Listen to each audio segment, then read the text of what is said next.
안녕하십니까? 트레이닝 하츠 티칭 마인즈로 웨스트민스터 소요리 문답을 함께 묵상하는 시간입니다. 우리는 이제 십계명의 제3계명을 살펴보기 시작합니다. 웨스트민스터 소요리 문답은 제53문답부터 4개의 문답들을 통하여 십계명의 제3계명을 차근차근 해설해 줍니다.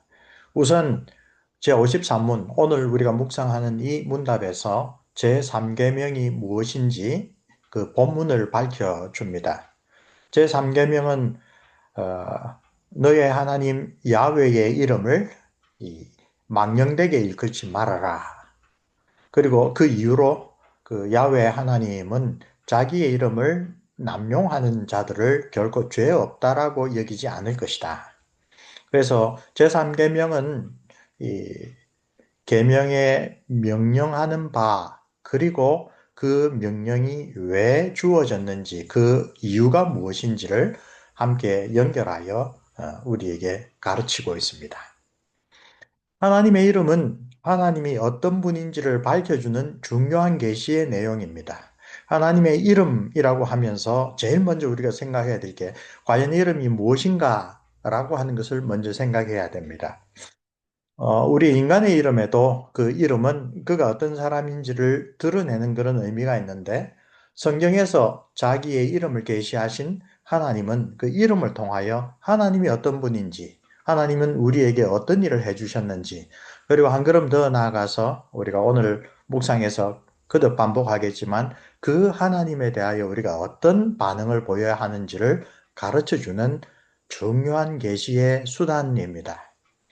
오늘 월요일 본문에서 모세 이야기를 하는데요. 모세를 애굽 땅에 이스라엘 백성에게 보낼 때에 모세가 하나님께 여쭙습니다.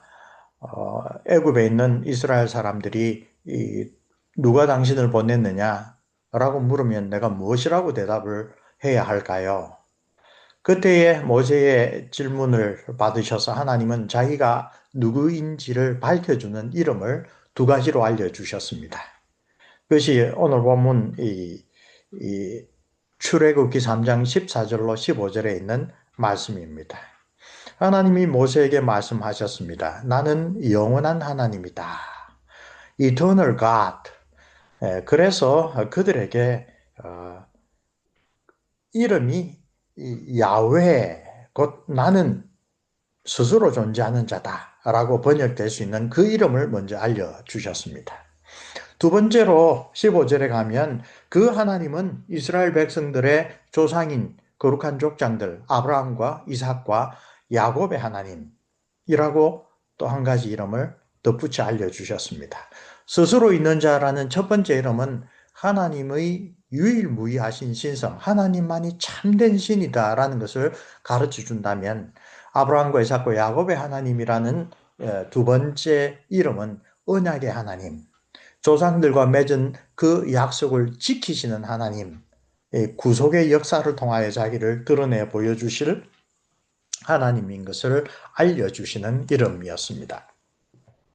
모세는 오랜 기간 애굽에서 노예로 살아왔던 이스라엘 백성에게 누가 자기를 보내어서 그들을 시키도록 하였는지 그 하나님이 누구신지를 알려줘야 될 필요를 느꼈고 하나님은 그 요청에 대한 대답으로 이스라엘 백성의 조상들, 거룩한 족장들과 언약을 맺은 그 하나님, 그리고 다른 모든 이방신들과는 현격하게 구별되는 유일하신 참된 하나님이심을 알려주셨습니다. 모세를 통하여 애굽의 이스라엘 백성들은 자신을 구원하실 하나님에 대하여 중요한 계시의 사실을 배우게 됩니다. 여기에서 나타나듯이 이름은 하나님의 거룩하신 이름은 하나님이 어떤 분인지를 우리에게 계시해 주는 수단입니다. 하나님의 이름은 하나님 자신에 관한 중요한 계시의 메시지를 전달하는 역할을 합니다. 창세기의 족장들에게 하나님은 자신이 어떤 신이신지를 여러 중요한 계기들을 통하여 알려주었습니다. 대표적으로 아브라함에게 알려주신 이름들을 몇 가지 살펴봅시다. 아브라함에게 하나님은 제사장이자 살렘의 왕인 멜기세덱을 통하여 자신이 지극히 높으신 하나님 엘 엘론이심을 세 차례나 거듭 알려주셨습니다. 그돌라오멜과 그의 동맹한 왕들이 소돔과 고모라를 쳐서 그 백성들을 붙잡아가고 그 모든 재물을 탈취해 갈 때에 아브라함이 자기의 동맹자들과 함께 쫓아가서 그 모든 사람들을 다시 찾아옵니다. 그렇게 싸우러 나갔던 것은 자기의 조카 롯과 그 가족을 구하기 위한 것이죠. 놀라운 승리를 거두었습니다. 소돔과 고모라 모든 주민들을 구출하고 빼앗긴 모든 것을 다시 찾아 돌아온 아브라함은 아주 그 당대에 그 주변의 모든 사람들에게 존경과 놀라움의 대상이 되었습니다. 그러나 멜기세덱이 나타나서 그 놀라운 승리를 주신 분은 지극히 높으신 하나님이다. 하나님의 은혜로 그런 승리를 얻었다라는 것을 깨우쳐 주었습니다. 창세기 14장에 18절, 19절, 20절 세 차례에 걸쳐서 멜기세덱은 그 하나님이 지극히 높으신 하나님이다. 엘ион이다라는 걸 세 차례나 거듭하여 깨우쳐 주었습니다. 그 사실을 통하여 아브라함은 아주 중요한 그 계시의 진리를 받아들이고 그에 합당한 반응을 보입니다. 소돔 왕이 그 다음에 나타나서 당신이 찾아온 모든 재물은 다 가져도 좋은데 전리품으로 가져가시는 게 당연한데 백성들은 나에게 돌려주십시오 라고 이야기를 했을 때 뭐라고 대답합니까? 곧바로 14장 22절에서 천지의 주제이시며 지극히 높으신 하나님 여호와 야훼 엘 엘yon 하나님께 내가 손을 들어 맹세하는데 내가 승리를 거둔 것 그리고 내가 축복을 받아 번영하는 모든 것은 하나님께로부터 나온 것이다 라는 것을 분명하게 드러내기 위하여 너의 빼앗겼던 재물을 통하여 내가 부자 되었다. 그런 소문이 나타나지 않기를 바란다. 깨끗하게 다 돌려주었습니다. 하나님의 제사장 멜기세덱이 아브라함에게 놀라운 승리를 주신 그 하나님이 어떤 하나님인가를 가르쳐 주었을 때 그 하나님의 이름으로 하나님의 뜻이 무엇인지 하나님에게 어떻게 반응하는지를 올바로 깨달았던 아브라함이 11조를 드림으로써 이 모든 것이 하나님의 축복이다라는 것을 증거했을 뿐만 아니라 소돔 왕에게도 자기를 번영하게 하시는 분은 하나님이지 소돔 왕이 어려웠을 때 도와주어서 그 소돔 왕의 재산을 차지해서 내가 번영하였다라는 소리를 듣지 않겠다. 하나님께 드려야 될 올바른 영광이 훼손되지 않겠다라고 그렇게 고백했던 것입니다. 또 한 가지 하나님께서 아브라함에게 알려주신 그 아주 소중한 이름이 이삭을 번제로 드리라는 명령과 관련하여 그 앞뒤에 나타납니다. 하나님이 갑작스럽게 느닷없이 이삭을 죽여서 번제로 바치라고 하지 않았습니다. 그 전에 이삭의 장래에 대하여 아주 고민하고 있던 아브라함에게 하나님께서 그 아비멜렉과 그의 군대 장관 비고를 보내어서 하나님이 함께 하시는 아브라함은 형통한 자이다 라는 고백을 먼저 듣게 하고 아비멜렉의 자손들과 아브라함 및 아브라함의 자손 즉 이삭에게도 항상 평화조약이 있게 해서 유목민이 가장 두려워하고 걱정하던 토착민으로부터 오히려 먼저 찾아와서 너는 하나님께 복받은 사람이다. 너와 싸우는 것은 내가 원치 않는다. 그런 놀라운 체험을 할 때에 아브라함이 단을 쌓고 하나님의 이름을 부를 때 하나님은 영원하신 하나님, 히브리어로는 엘 올람입니다. 올람이라는 말은 원래 번역은 generations, 여러 세대의 하나님이란 뜻입니다.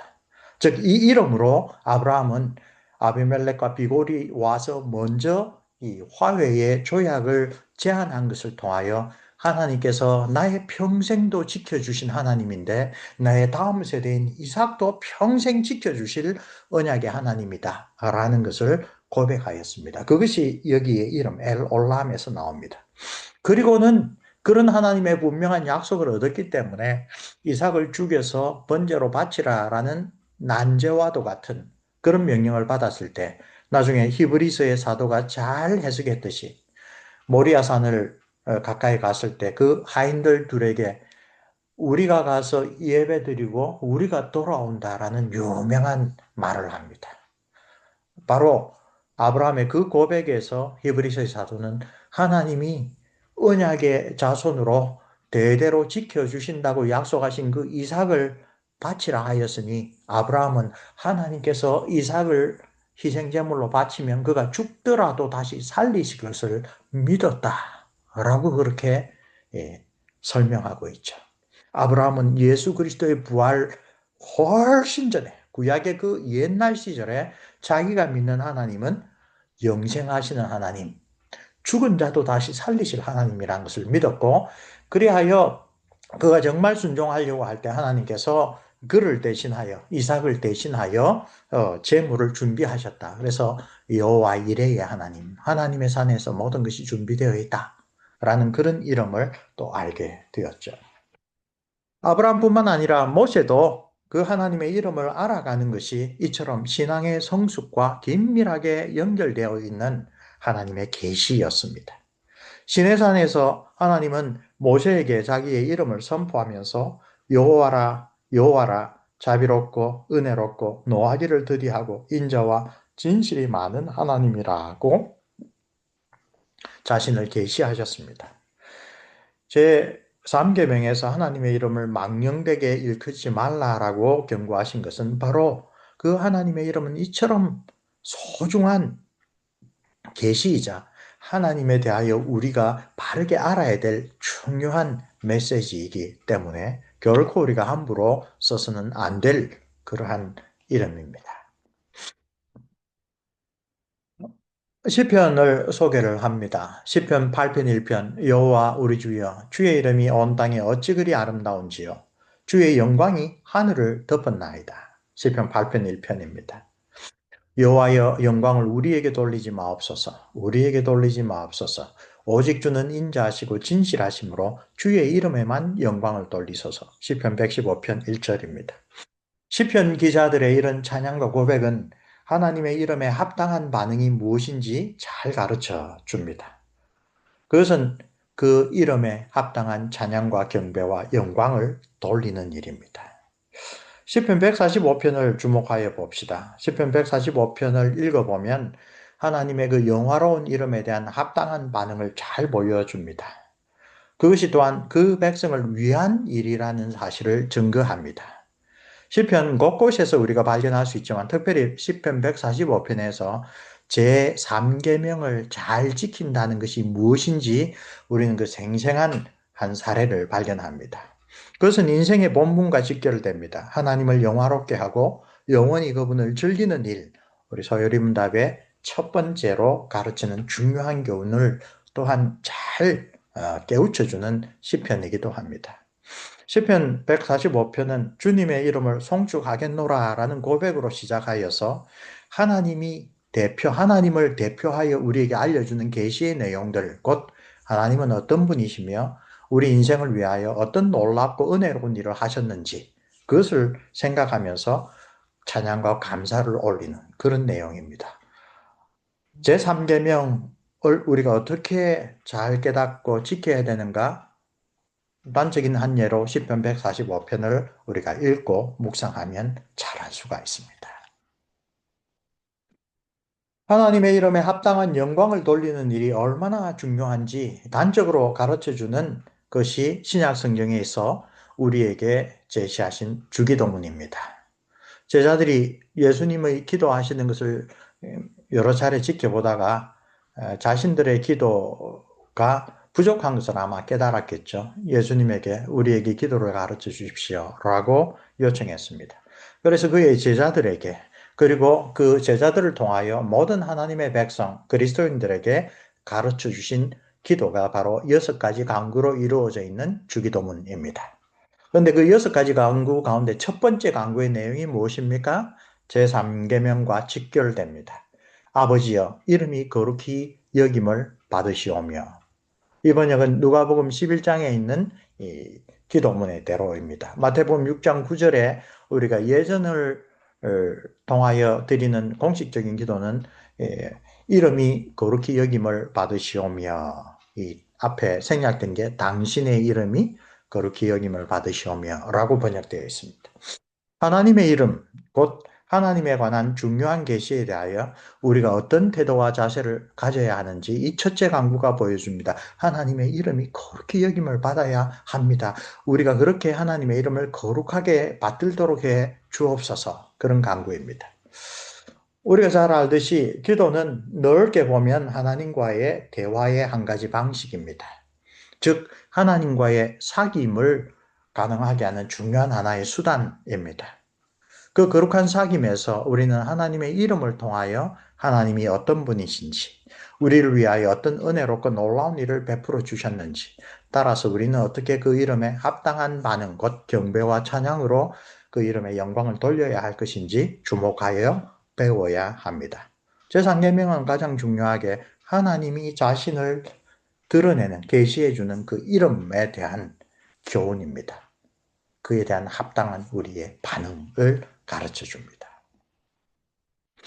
성육신하신 성자 하나님, 곧 우리 주 예수 그리스도를 통하여 우리는 하나님께서 삼위로 계시지만 한 분 하나님이심을 배워서 알게 됩니다.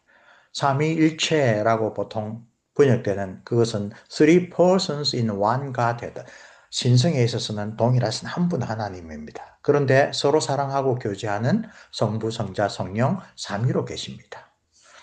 이것은 이 모든 날 마지막에 그 아들을 통하여 우리에게 계시하신 하나님이 그 거룩하신 이름 가운데 아주 중요한 한 가지 이름으로 성자 예수 그리스도, 성육신하신 성자 하나님, 우리의 주님, 그 이름을 가르쳐 주신 것을 또한 의미하기도 합니다.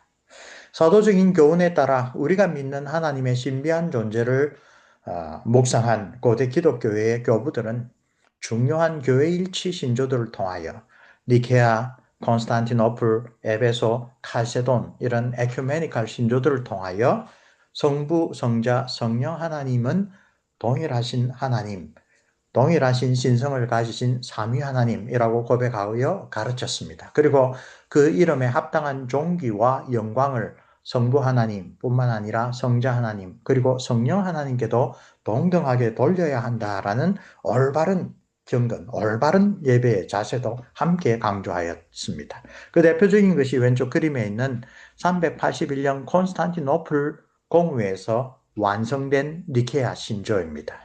특별히 이 니케아 신조에는 사도신경에도 잘 나타나지 않는 아주 중요한 교훈이 있는데 우리는 성령을 믿습니다. 다음에 성령님은 우리의 주님이시고 우리에게 생명을 주시는 분이고 성부와 성자로부터 나오시는 분이고 성부와 성자와 더불어 우리의 찬양과 경배를 받으실 하나님이시며 선지자들을 통하여 우리에게 말씀하신 하나님입니다. 라고 성자 하나님과 성부 하나님에 이어 성령 하나님에 대해서도 우리의 찬양과 경배를 받으실 하나님이다라는 것을 잘 가르쳐 주었습니다.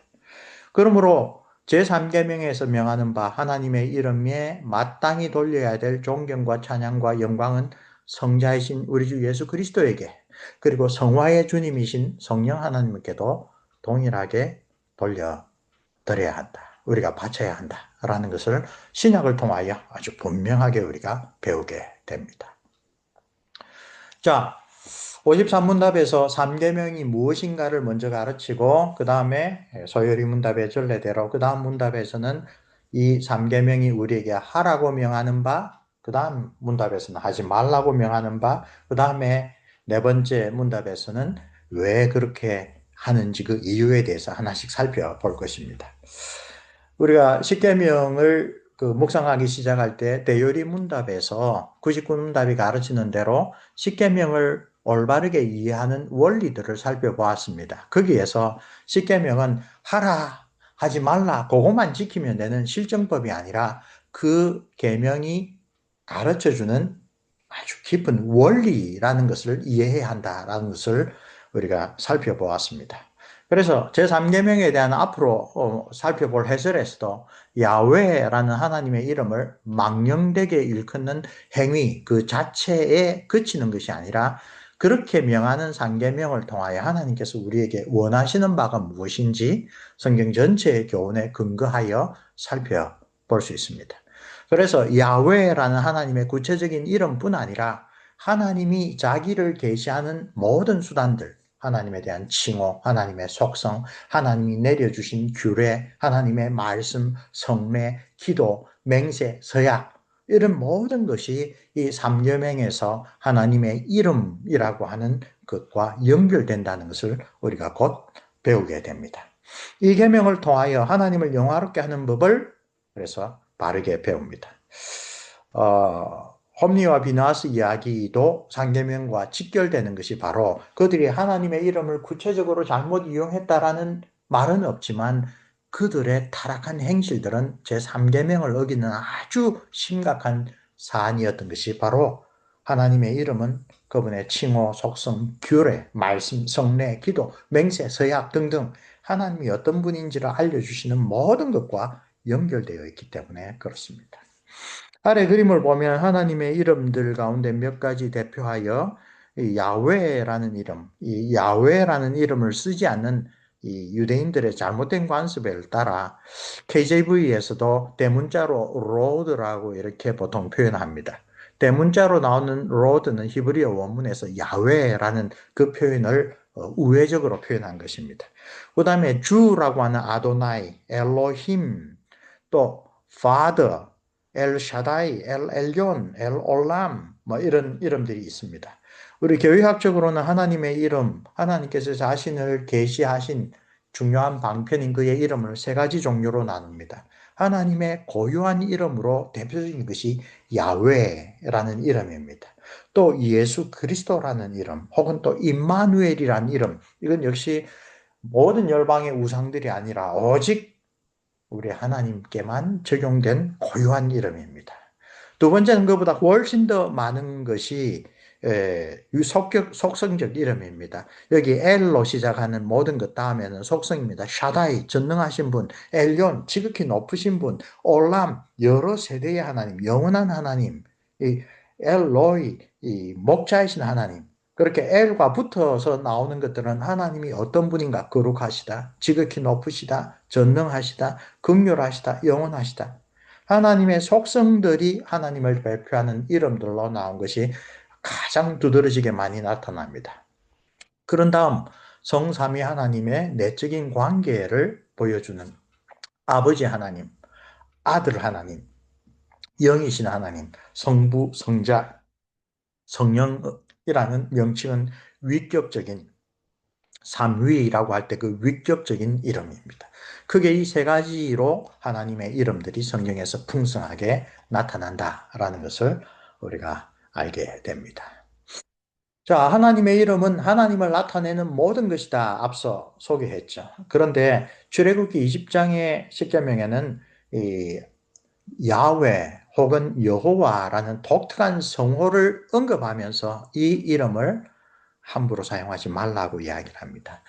YHWH라고 하는 자음만 표현하는 것을 Holy Tetragrammaton, 신성 사문자라고 이야기를 합니다. 이 네 가지 자음으로 특정한 하나님의 이름을 우리는 야훼라고 합니다. 우리 상식적으로 여호와라고 번역된 이 발음은 틀린 발음입니다.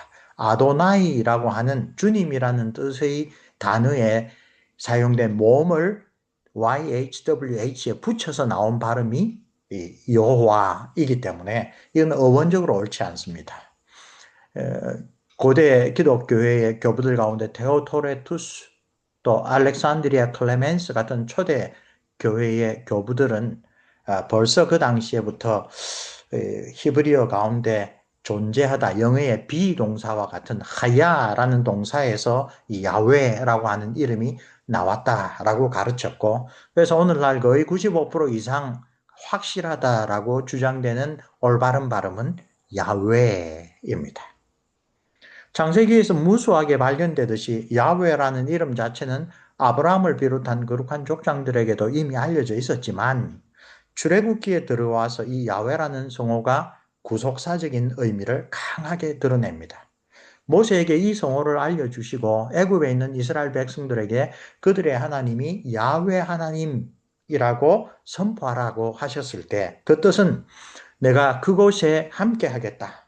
내가 구원하는 자로서 노예 상태에서 이스라엘 백성을 해방하는 자로서 함께 하겠다. 내가 말한 것을 실현시키겠다.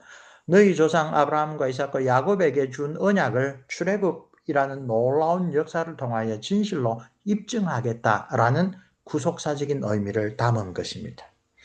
그리고는 아브라함과 이삭과 야곱에게 전능의 하나님 엘샤다이로는 나타나 있으나 나의 이름을 그 거룩한 족장들에게는 야훼로는 알리지 아니하였다는 말은 그런 이름을 전혀 몰랐다는 것이 아니라 이런 구속사적인 관점에서 해방시켜 주시고 출애굽해 주시는 그런 의미는 아직 그들에게는 알지 못했다라고 우리가 올바르게 이해합니다.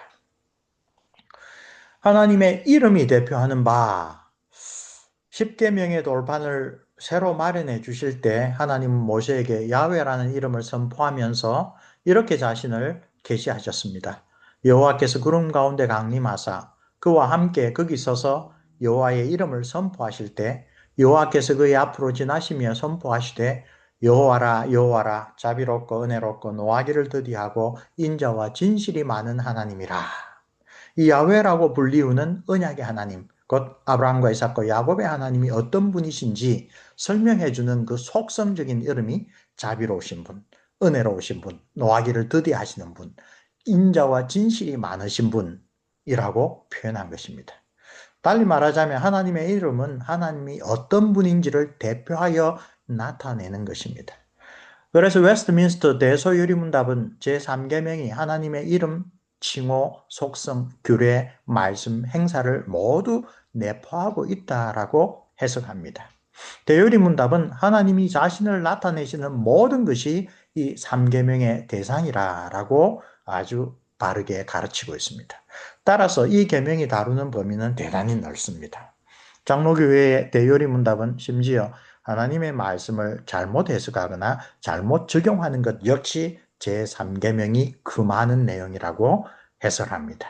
그것은 무익한 질문이나 헛된 말다툼 혹은 그릇된 교리를 지지하는 데 사용될 때에 그것은 제3계명을 어기는 일이라 라고 그렇게 가르치고 있습니다.